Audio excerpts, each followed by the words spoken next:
everyone, and welcome to the lineup for this July the 11th, 2024. I'm Barry Stagner, and sorry we had a little break last week, but I hope you all had a wonderful 4th of July or Independence Day celebration for those here in the States, and glad to be back with you this week, and thank you for joining us. And I would say, before we jump in, the Facebook has just all but shut everything down that I do on there. I've got the third page that we've had to create because they were shadow banning us so bad on the main page, and so we've got a personal page and a Pastor Barry Stagner page, and even with a fair number of followers on there, look at Sunday messages, and there's like 12, 14 people that have seen it out of tens of thousands, literally.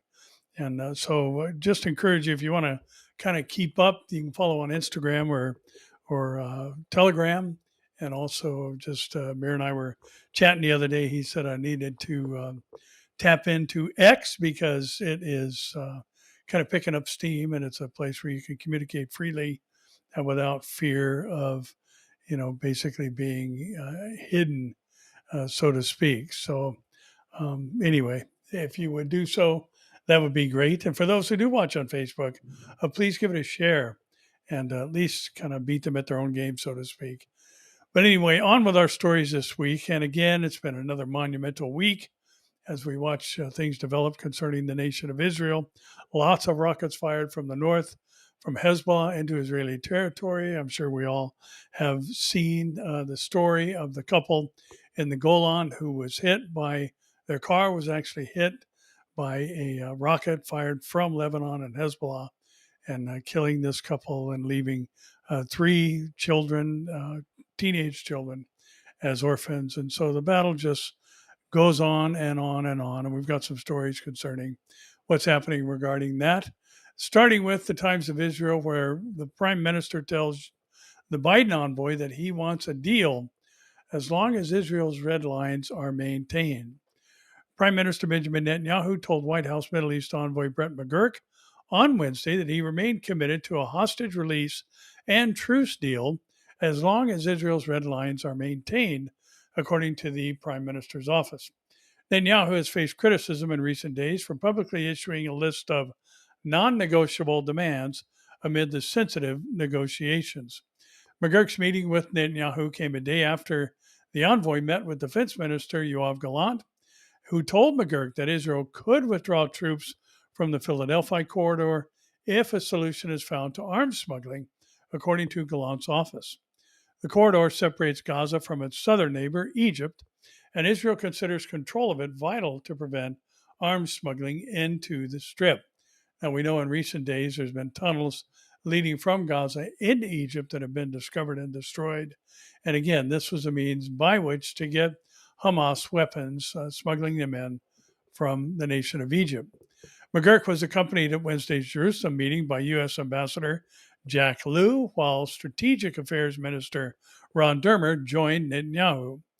The meetings took place as Israel's intelligence chiefs were in Doha for a four-way summit with American, Egyptian, and Qatari officials mediating negotiations between Israel and Hamas. McGurk himself was in Cairo on Monday, along with CIA Chief William Burns, to discuss with Egyptian and Israeli counterparts the truce, hostage negotiations, and the future of Gaza's Rafah border crossing with Egypt. And Israel seized the Philadelphia corridor and the Gaza side of the Rafah crossing in early May, soon after the army launched its offensive in southern Gaza's Rafah. Troops have since discovered at least 25 cross-border smuggling tunnels between Egypt and Gaza, as we mentioned a few moments ago. Egypt has refused to reopen its side of the crossing as long as Israel is in control of the other side. The crossing has been a major conduit of aid into Gaza, and its closure has complicated humanitarian efforts in the Strip. I don't know if any of you caught the Q&A that Amir and I did together on Monday, and we'll be doing another one this coming Monday, by the way, if you'd like to check in via either YouTube or I think they're broadcasting it even on X from the Behold Israel channels. I'm not sure if it's streaming to my channel or not, but I'll see if I can make that happen as well. And again, just during that time, we were talking about the fact that there is no humanitarian crisis in Gaza, not at least in the sense of starvation. There has been so much food that has been shipped in there that much of it has gone to waste. We've all seen, or most of us have seen, video footage of meals, MREs, meals ready to eat, that were just discarded, and because they went bad. They've sat there so long. And, there's also been stories about and video of Hamas shooting people in the kneecaps who were taking advantage of the humanitarian aid that was coming in. So, there is no starvation in the Gaza Strip. There's been lots of aid that is poured in. And if there is a problem with getting enough to eat, it's because Hamas is hoarding and stealing and in some cases even selling the supplies that are shipped in from other well-meaning and intended countries. Now, the Associated the Associated French press says Nasrallah said if Hamas agrees to ceasefire with Israel, Hezbollah will also halt attacks. Hezbollah chief Hassan Nasrallah said Wednesday his Lebanese terror group would accept Palestinian ally Hamas' decision on Gaza hostage negotiations and would stop cross-border attacks on Israel if a ceasefire was reached. Hezbollah has traded almost daily fire with Israeli forces in support of Hamas since the Palestinian terror group's attack on October 7th, and triggering the war we now see going on in the Gaza Strip and stoking fears of a full-blown conflict in the north. Hamas is negotiating on behalf of the whole axis of resistance, Nasrallah said, referring to regional pro-Iranian groups opposed to Israel and the United States. Whatever Hamas accepts, everyone accepts and is satisfied with, he said, adding, we do not ask Hamas to coordinate with us because the battle in the first instance is theirs. And Nasrallah's remarks came days after he met with a Hamas delegation headed by Foreign Relations Chief Kahil al-Hayya, and as talks were to resume in Qatar toward a truce for a hostage deal in the Gaza war, now grinding into its 10th month. Now, Nasrallah is kind of speaking out of turn, so to speak, because we do know who's pulling the strings behind everything going on with Hamas, and that would be the Iranians. And yet there is a common feature between Lebanon and Iran, and that is most of the people, the basic citizenry of those two countries, are not in support of those who are in power. Now, the situation is a bit different in Lebanon in that the Hezbollah is not the governing body, but they are definitely a terror group that has, in essence, taken control of the country, and the government is kind of a lame duck in light of Hezbollah's presence. But the people, the everyday people on the street in Lebanon, the everyday people on the street in Iran are not supportive of what's going on and want to live in peace, want to pursue their own futures and families, growing and just raising children in a peaceful environment. And yet these extreme ideologues are continuing to advance something that is not wanted by the people. But again, we've been watching this unfold for years now. But Nasrallah kind of, again, speaking outside the box, so to speak, of those who are financing them. And they're basically a proxy terror group of Iran as well. And, here saying, well, we're going to do this and we don't care. We don't need to be involved in the decision.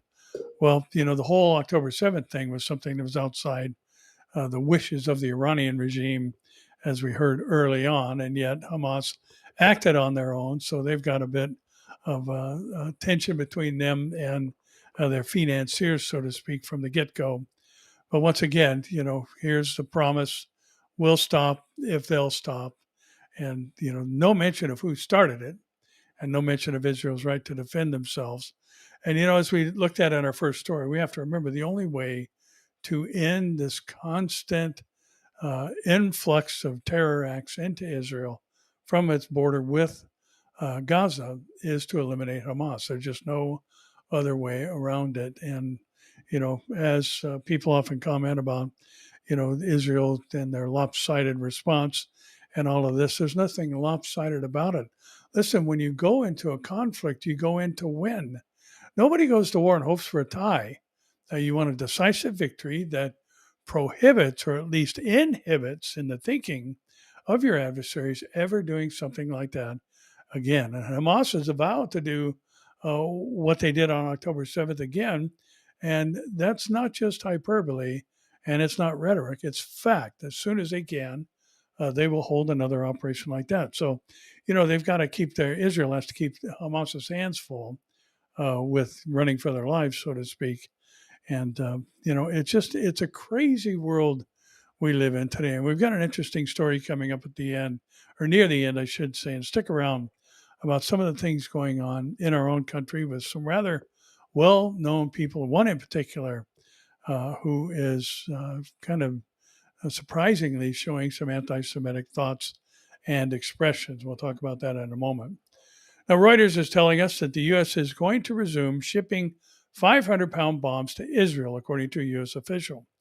President Joe Biden's administration will resume shipping 500-pound bombs to Israel, but will continue to hold back on supplying 2,000-pound bombs over concerns about their use in densely populated Gaza, a U.S. official said on Wednesday.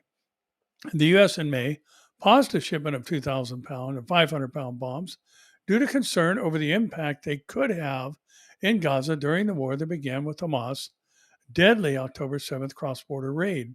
The administration's particular concern had been use of such large bombs in Rafah, where over 1 million Palestinians had taken refuge. We've been clear that our concern has been on the end use of the 2,000-pound bombs, particularly for Israel's Rafah campaign, which they have announced they are concluding, a U.S. official said, speaking on the condition of anonymity. One 2,000-pound bomb can rip through thick concrete and metal, creating a wide blast radius. And the U.S. official said the 500-pound bombs were put together in the same shipment with the larger ones that were paused and therefore got held up. Our main concern had been and remains the potential use of 2,000-pound bombs in Rafah and elsewhere in Gaza. And the U.S. has notified Israel that it is releasing the 500-pound bombs, but is keeping the hold on the larger ones, a person familiar with the matter said. In June, Israeli Prime Minister Benjamin Netanyahu claimed Washington was withholding weapons and pleaded with the U.S. officials to remedy the situation, and Biden's aides expressed disappointment and confusion over the Israeli leader's remarks. Isn't that just like today? What's to be confused about? The U.S. was withholding and is still withholding shipment of bombs, determining how Israel can defend itself and fight this war against its sworn adversary. And yet they just can't understand why Prime Minister Netanyahu would say that the U.S. was withholding weapons when the U.S. is withholding weapons. I mean, it's a crazy world we live in. And the thinking of so many people is so diluted today. It's just bizarre.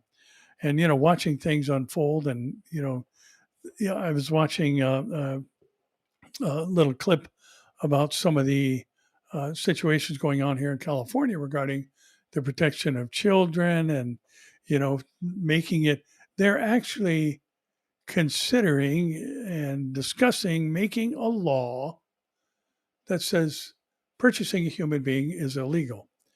I mean, do we really have to have a law that says that? We kind of went through that 150 years ago and brought that to an end. But again, just the fact that we have to have these types of things on the table is just beyond bizarre. And, I look at all these things. And by the way, hey, any of you guys out there who happen to live in the Inland Empire, I'll be speaking with a couple other pastors at Living Way Church in Fontana. And Pastor David Zamora is a host of a morning time men's conference that ends with lunch at noon, but 8 o'clock Saturday morning at Living Way Church or Fellowship out in Fontana, California, if you'd like to come join us for that. And then next Wednesday night, my friend Pastor Rob Salvato has asked me to come down to Calvary Chapel, Calvary Vista, and teach Revelation 6 and 7. So if you're down in South County or anywhere near Vista, California, come by. I'd love to see you, shake your hand. And then the following Saturday, on, I think it's the 20th. The date is the 20th. Wednesday night's the 17th. Saturday is the 20th. I'll be at my friend and brother John Randall's church at their men's breakfast Saturday morning. I think it's at 8 o'clock Saturday morning, and speaking to the men down there. So if you'd like to join us and you don't live anywhere near Calvary Central OC to come on Sunday, those are some other opportunities. Love to meet you, shake your hand, and say hello. So again, just considering all these things that we see going on in our world today, we have to remember that the Bible prophesies that the tribulation is not going to be just a time of violence, cataclysmic wrath of God, but it's also going to be a time of strong delusion. And we have so many people who seem to be prepped and ready for the tribulation period, and watching what's happening in the mindset of man, and so many things we see happening in our world. This whole anti-Israel movement, the anti-Zionist movement. And a Zionist is just somebody who believes that Israel has a right to exist. And they do have a right to exist, and they exist because God is not finished with the Jewish people. He has not cast them off forever, even though he scattered them amongst the nations for their rebellion and disobedience to him. He also regathered them according to his own will and purposes in these last days. And we are a privileged generation to be watching that happen. So as it continues, the Jews are still returning to the national homeland, the geographic boundaries assigned to them by God. So things are wrapping up. We are in a period of delusion, and we are in a period where the earth is filled with violence, as it was in the days of Noah. And the thoughts and intents of man's heart is only evil continually. So we need to be looking up. Jesus is coming for us soon, I believe. The Al Jazeera reports that Iran is encouraging funding anti-Israel protests, according to the U.S. Intel chief. U.S. National Director of Intelligence Avril Haines on Tuesday warned that the actors tied to Iran's government have encouraged and provided financial support to rampant protest opposing Israel's defensive military operations against the Palestinian terrorist group Hamas in Gaza. In a statement released on Tuesday, Haines argued that Iran has sought to expand its influence efforts with the objective of sowing distrust in American institutions. According to the U.S. intelligence chief, Iran has deployed online influencers to push narratives that advance their goals of undermining the U.S. and fomenting hatred against Israel. As I noted in my testimony to the Congress in May, Iran is becoming increasingly aggressive in their foreign influence efforts, seeking to stoke discord and undermine confidence in our democratic institutions, as we have seen them do in the past, including in prior election cycles, Haines said. They continue to adapt their cyber and influence activities using social media platforms and issuing threats. It is likely they will continue to rely on their intelligence services in these efforts, as well as the Iran-based online influencers to promote their narratives. And that's one thing we always need to keep in mind when there's an advancement of something that is basically pro-Marxism or socialism. One of the necessary elements of that is to control the narrative. And, this article reminds us of the role that social media plays in our day. And by the way, it just popped in my head, and I'll share it with you. I read an article the other day that was very troubling and interesting, and it talks about what's happened. I think that the title was "What's Happened to Our Kids." And the interesting thing about it was it started in 1990, and the author mentioned that anybody over 40 years old remembers what life was like when you were a kid, in the sense that we played outside. Many came home when the streetlights are on. We interacted with each other, and life was good and people enjoyed it. And now we've got a different generation, and they walk through basically the transition from the 1990s into the 2000s and on up to the time in which we now live. And what he said was that in 2013, there was an absolutely shocking and incredible increase in teenage suicide, depression, especially amongst young girls, and suicide attempts amongst young girls was up some 50%. All these attention deficit disorders and all these things that we see going on today increased exponentially in 2013. And what he pointed out was that as you move from, this time period from 1990 up into the early 2000s, everybody had, and some young people included, had a flip phone. As he put it, there was no forward facing camera. You couldn't go on Instagram via your phone. But he said the transition that took place in 2013 was not the invention, but the onset of the popularity of the smartphone, where devices now are used for things that used to take a supercomputer to do. Yet every day, people are on their phones, disconnected from the world. And, one of the things I think, particularly in relation to what's happening with young girls today and this devastating suicide rate, as well as depression and self mutilation and all these other things that are happening with our young people, is people look out there on Instagram and other places and see somebody else's life and say, why isn't mine like that? And when they are not, don't become as an overnight sensation, or their videos don't go viral, to them it's very depressing, and even leads to the statistics we mentioned a moment ago. So again, we have a world that is being controlled already, that is feeding into what's going to happen during the tribulation, where you've got a humanly made idol, basically, or an image of the beast that has lifelikeness breathed into it.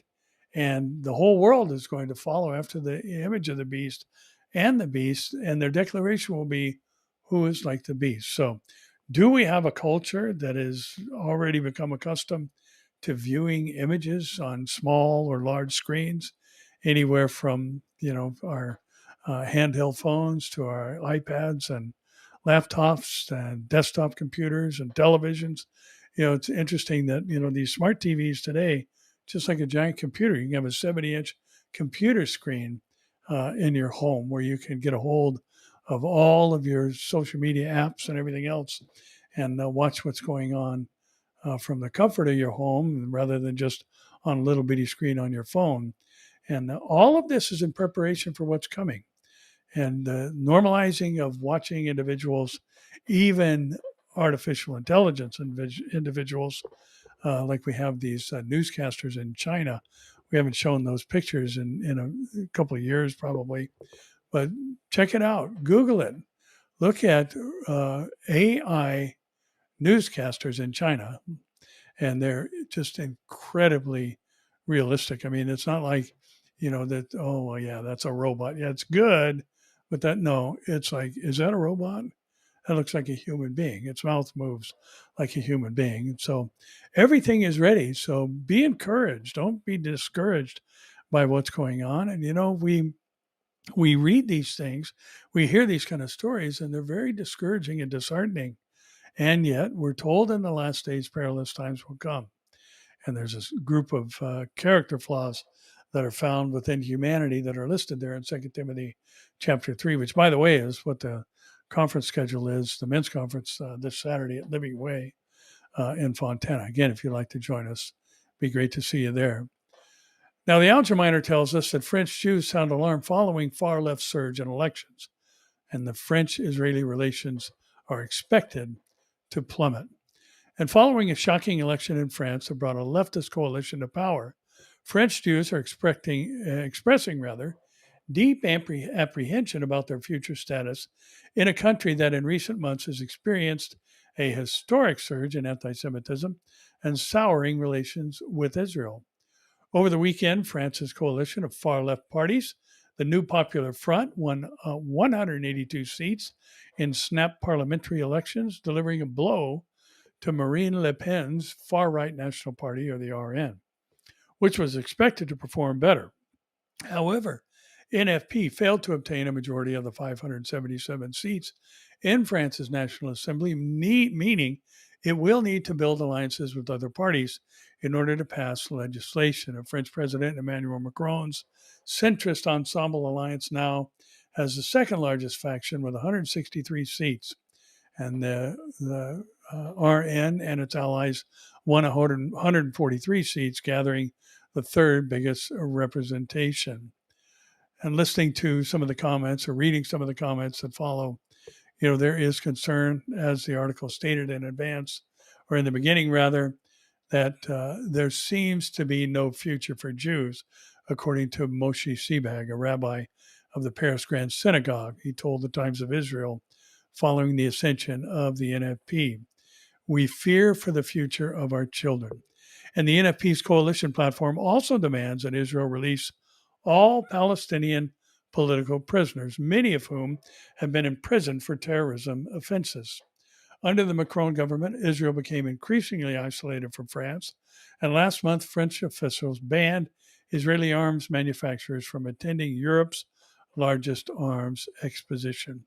And, this is another cog on the wheel, or spoke on the wheel, I guess I should say, of Zechariah 12:3, where the world will turn against Israel. Ultimately, collectively, the whole of the world will be against Israel and find Jerusalem to be a burdensome stone during the tribulation period. And then if you read Zechariah 12-14, you'll see a picture of the Armageddon battle there, when the Lord destroys these people with the brightness of his coming. Those all who fought against Israel is the verbiage that is used there in the book of Zechariah.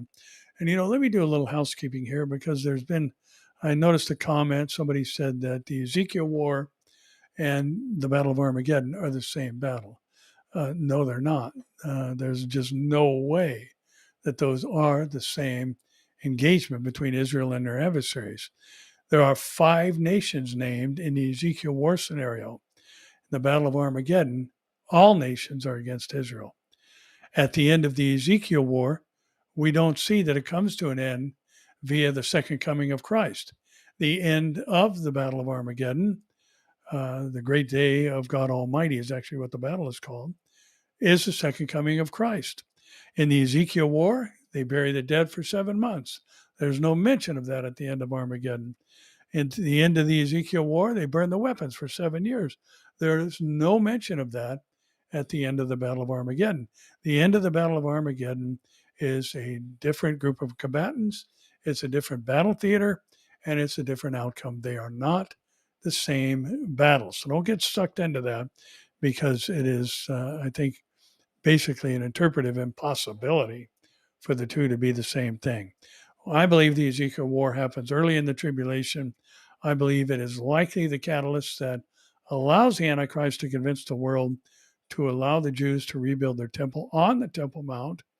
And the other battle that is ended by the second coming is completely different. And the battle theater is much greater. And the outcome is the second coming of Christ and him destroying all who fought against the nation of Israel. Now, broadening out into international news, the National Pulse reports China is expanding their spy bases in Cuba. Satellite images show Chinese electronic eavesdropping stations in Cuba are expanding, with new facilities constructed at a site about 70 miles from the U.S. military base at Guantanamo Bay. In 2022, the communist regimes in China and Cuba agreed to tighter defense and intelligence cooperation, and these included a joint military training facility and a spy base on Cuba. U.S. officials in China and Cuba were already operating joint spy bases. Cuba's proximity to the U.S. allows the Chinese Communist Party, or the CCP, to intercept sensitive communications from across military and space bases. The eavesdropping situations also enhance China's ability to spy on U.S. citizens via telecommunications networks. Using satellite imagery for the Center for Strategic and International Studies identified upgrades at 4 sites in Cuba. The article goes on to name them, but the Biden regime has not commented on the latest developments in Cuba.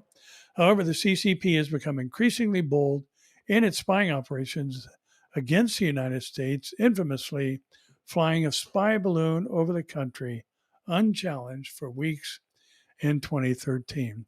That is, I have to say, one of the most bizarre events in our history, to know that an adversary is flying a spy balloon across your country and doing nothing about it. And it tells us basically what's happening in Washington, D.C., and the capabilities there, or the inability there of making a sound decision quickly. I mean, it's a balloon, shoot it down. It's in our territory. We have every right to shoot down a spy balloon. As a matter of fact, it's kind of the smart thing to do. And yet, as we see, the pattern with this administration is not to do necessarily the right thing or the smart thing, but the wrong thing. You wonder whose side who is on these days. Here's another interesting story that comes from Zero Hedge. It says U.S. farmers hoard corn like it's 1988. And corn has recorded 6 consecutive quarters of declines, marking the longest losing streak since 1959, according to Bloomberg. Increased plantings and another abundant harvest outlook have pressured prices. As a result, U.S. farmers are now stockpiling corn at levels not seen in nearly 4 decades. The latest data from the U.S. Department of Agriculture shows approximately 91.5 million acres were cultivated with corn this year, which is about 1.5 million more acres than forecasted in March. Estimates from Bloomberg were around 90.3 million, and corn futures have tumbled on USDA's latest outlook estimate, highlighting crops are in great shape as the July pollination season begins. This has sent prices in Chicago to around $4 a bushel, or half since the market commanded $8 a bushel in April of 2022 during uncertainties stemming from the war in Eastern Europe. Now, Bloomberg noted on Sunday that U.S. farmers are now holding the largest stockpiles of corn since 1988.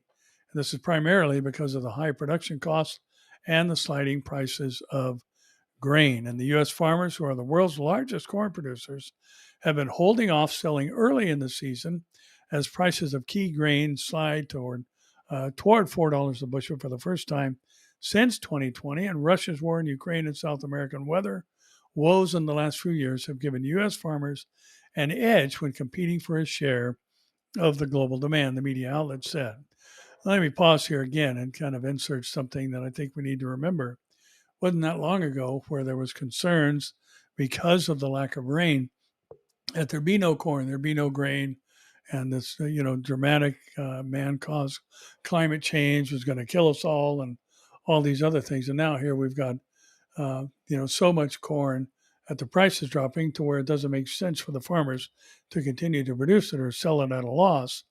And this was just several years ago, not that long ago, where we were getting all this talk about dwindling food supplies. And the food supplies are rough around the world, that is for sure.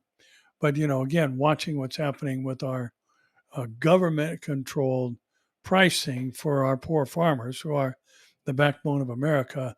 And, isn't it interesting that there are people out there who are so messed up in their heads that they're calling for the end of farming because of its contribution to the carbon footprint of the United States on the world scene.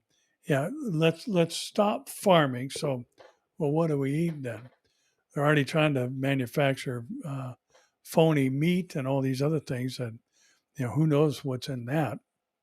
I'm not going to have it. I'll have cow and chicken and salmon and things that are wild caught and wild raised. Thank you. And Haaretz is reporting that the Holocaust far-right American pundit, here's the story I was alluding to earlier, far-right American pundit Candace Owens downplays the Holocaust, says hatred of Nazis is indoctrination. In a video posted on her YouTube channel, the ex-Daily Wire host dished out a string of wild claims that questioning the veracity of Dr. Mengele's experimentation because it would be a tremendous waste of time and supplies. Conservative commentator Candace Owens ignited criticism again this week when she shared her controversial thoughts about World War II, Adolf Hitler and Joseph Mengele's experiments conducted on concentration camp prisoners, which she questioned the veracity of. Owens, who is often lambasted for her anti-Semitic remarks, posted an episode on her YouTube channel entitled Literally Hitler, Why Can't We Talk About Him?, in which she downplayed the atrocities of Nazi Germany while criticizing the Allies of post-war action. She began by questioning the taboo surrounding Hitler discussion, stating, "We have been indoctrinated. We actually know nothing about the person other than the fact that we must fear him." That is an absolutely idiotic statement. He's one of the most studied people in modern history. Owens then called Holocaust education a Soviet tactic of introducing really heavy concepts to kids while their brains are developing because you want to traumatize them. She further claimed that this was done to ensure compliance with a narrative portraying Hitler as the greatest evil that's ever happened on Earth, even though factually and statistically it is not. Owen's basic argument that after World War II, the Allied forces against the Germans were far worse than those of Hitler and the Nazis was based on a 2015 documentary called The Savage Peace, which mainly focuses on the reprisals of the Czechs against the German-speaking population following the war. As Owens describes it, the Allies ethnically cleansed 12 million Germans in the exact same concentration camps that we then transferred the Germans into so that we could mass kill them. She described the Holocaust as an ethnic cleansing that almost took place, while asserting that the Allies actually did an ethnic cleansing. Owens then turned her thoughts to Dr. Joseph Mengele and the experiments he conducted on concentration camp prisoners, which she called bizarre propaganda. It's just incredible what we're seeing today. And those who, supposedly take a conservative perspective on things, expressing such anti-Semitic hatred and making just bizarre statements that are factually so far off base about Hitler. We don't really know anything about him except we're supposed to fear him. And Mengele, the article says, who is often referred to as the angel of death, was a Nazi physician infamous for his brutal and inhumane experiments on prisoners. I mean, my goodness, there's video of some of the things that he had done and some of the experiments carried out on the Jewish people who were in concentration camps. Now, the idea that they just cut up a human and then sewed them back together, Owen said, why would you do that? Even if you're the most evil person in the world, that's a tremendous waste of time and supplies. Unbelievable. They did it. They did it. They absolutely did it. And, again, I think, we see this a lot, especially in the music industry. You know what? When somebody is anti-Semitic and doing these kind of things, don't listen to them. Certainly don't support them. And what I mentioned about the music industry, you've got those who are anti-Semitic, who are anti-America. Don't buy their stuff. I mean, good grief. Why would we finance our enemies and those who are adversarial towards the things that we believe in? And, we again live in just an upside down world where good is called evil and evil is called good. Now, the New York Post reports on a story that's all over the world, basically, and I think all of us are kind of scratching our heads. But Karine Jean-Pierre admits giving false information about Biden neurology visit after an outcry over health misdirection. That's a rather lengthy title here from the Post. President Biden, who was seen by neurologist Kevin Kennard, who specializes in Parkinson's disease at the White House on January 17th, Press Secretary Karine Jean-Pierre admitted late Tuesday, hours after telling reporters the opposite at a regular briefing. The clarification came just a day after Jean-Pierre scolded a journalist for noting that the press was miffed at her for giving misleading information last week on whether Biden, 81, was medically evaluated after his catastrophic June 27th debate performance. Because the date was not mentioned in the question, I want to be clear that the January 17th meeting between presidential physician Dr. Kevin O'Connor and Dr. Kennard was for the president's physical, Jean-Pierre told the Associated Press, whose reporter had asked Jean-Pierre about Kennard's meeting with O'Connor, which was first reported by the Post last Saturday. It was one of 3 times the president has seen Dr. Kennard, each time for his physical. The findings for each exam have been released to the public, Jean-Pierre said amid Democratic calls for Biden to end his campaign for a second term due to his perceived cognitive decline. Well, I don't think it's just a perception, it's a reality. And earlier Tuesday, the Associated Press Song Min Kim asked Jean-Pierre, can you say whether that one meeting between Kennard and O'Connor was relative to care for the president himself? Jean-Pierre replied, I can say that it was not. Well, an old statement that I saw on a friend of mine's workplace cubicle comes to mind. I can tell you're lying because your lips are moving. And again, we've got somebody who obviously has some mental challenges, who's sitting in the most powerful seat in the world. And, again, what we're seeing is that it doesn't matter what's going on with him. All they care about is maintaining power. And, what about the American people? What about all of us and the risks that this poses to our well-being and all the other things we see that are very challenging for us today? And, Kennard's findings after evaluating Biden, the article says, were included in a physical report released by O'Connor on February 28th, which said the president was evaluated during an extremely detailed neurological exam. Well, he just took a neurological exam in front of the whole world just a couple of weeks ago. And I have to say, he failed miserably. And that's why the article mentions there are calls for the president to step down and remove himself from this upcoming election. The Gateway Pundit says the SAVE Act passes the House 221 to 198. Almost every Democrat voted to protect the ability of illegals to vote in federal elections. The SAVE Act, which requires proof of citizenship to vote in federal elections, passed the House 221 to 198 on Wednesday. And again, this is one of those things. Why do we have to have a vote on something like this?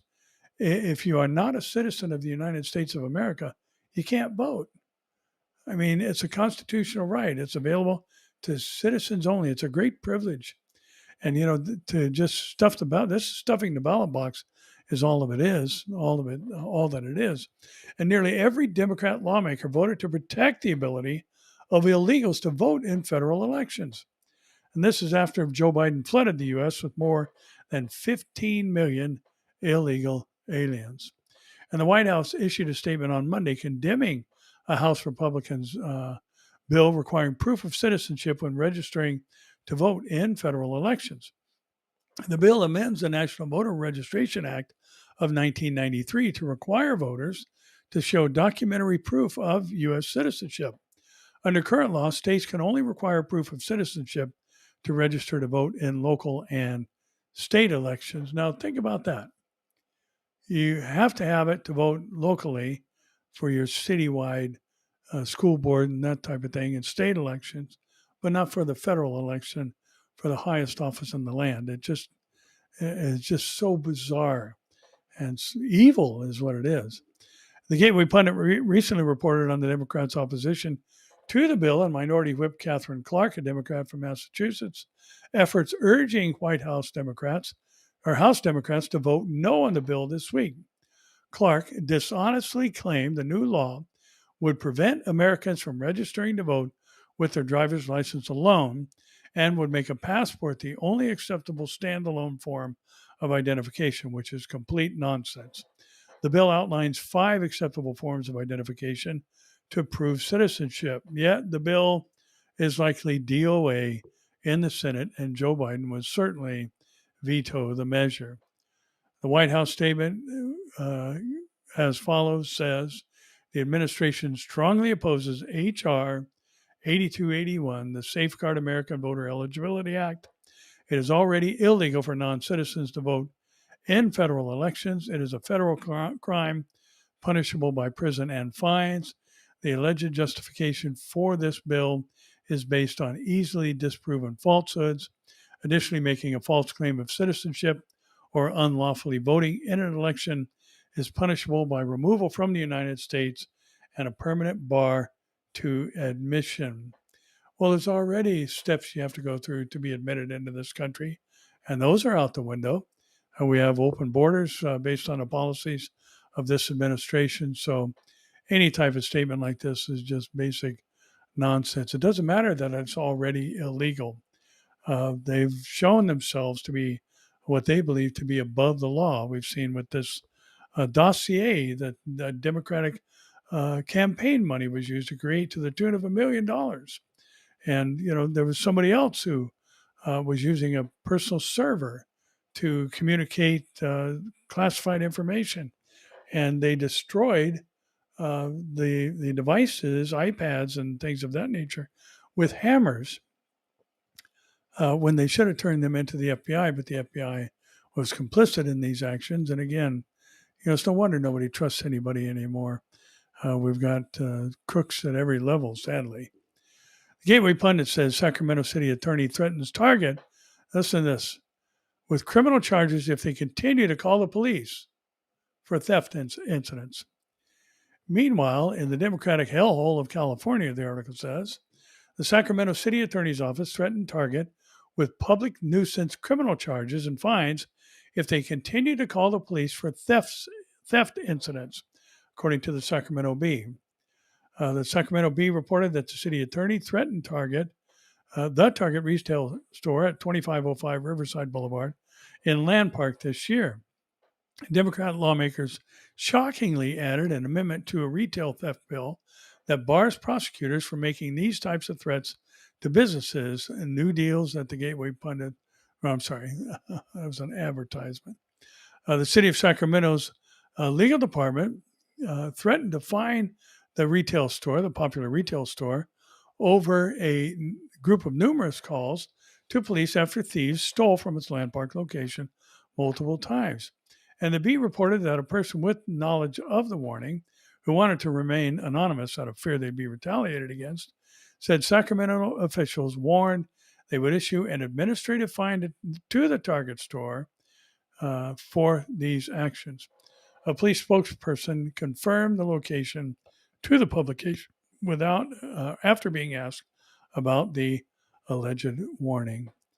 So those who are responsible for upholding the law are threatening to fine a retail outlet for calling for their assistance in upholding the law. What is going to abound in the last days, according to Jesus? Lawlessness. And that's what we're seeing today. I mean, think about the things that have happened, especially here in California. You can steal up to $950 worth of whatever from any given store and not be arrested or prosecuted. We're starting to see ordinary citizens reacting to this and capturing some of these people and taking back what they were trying to steal, while store employees stand there and do nothing. And, in a sense, their hands are tied. But listen, as I said earlier, everything regarding the prophetic scenario of the last days that indicates the end of the church age is near, even at the door, is happening simultaneously. Everything. Lawlessness is abounding. The love of many has grown cold. We've got good being called evil, evil being called good. And we see a mass defection from truth in much of the church today. And we see the perilous times Paul prophesied of in full swing today. And people are lovers of self and haters of God. The church is nothing like it used to be as far as its influence in society. And there's a lack of respect for not just the church, but for God himself. And people just basically wanting to move into a more Marxist society where there is no place for God. Well, that pretty much sums it up for this week. And again, thank you for joining us. And I so appreciate all the encouraging comments that come in online. So please be praying, for these events that I'll be speaking at coming up over the next week. Got a pretty hefty schedule. And then, of course, I'll be at church on Sunday teaching the back portion in Nehemiah chapter 5. Been a wonderful course of studies thus far. And, let me just say something also. It's very important, like with a book, it's important how you title a book. You have to pique people's interest. And the same is true with, message titles and trying to get a hook out there, so to speak, to create curiosity. I did a message a few weeks ago from the book of Nehemiah called The Holy Nation. And it happened to be on the 4th of July weekend. But I don't want you to confuse the title for stating that the United States is a holy nation. That's not what the message is about. What the message is about is the church. We are a holy nation, God's own special people. The Lord said those same two things about Israel and the church. And we are, as the message will say, and I encourage you, go to YouTube and give it a listen. Don't let the title throw you. Because what the content is about is that we are a holy nation surrounded by abominations. And what are we to do? How are we to live in response to the things we see going on in our country and world today? So just wanted to give a little promo for that. And hopefully you'll have a chance to go listen. Well, anyway, again, thanks so much for joining us this evening. And just continue to pray. Keep looking up. Tell people about Jesus. And don't be ashamed to tell them the judgment is coming. It's part of the everlasting gospel, according to an angel preaching in the mid-heaven in Revelation chapter 14. Fear God and give him glory, for the hour of his judgment has come. That's the everlasting gospel in Revelation 14. So things are wrapping up rather quickly, I believe. And maybe today, maybe tomorrow, but soon we'll be going home. Well, that's it for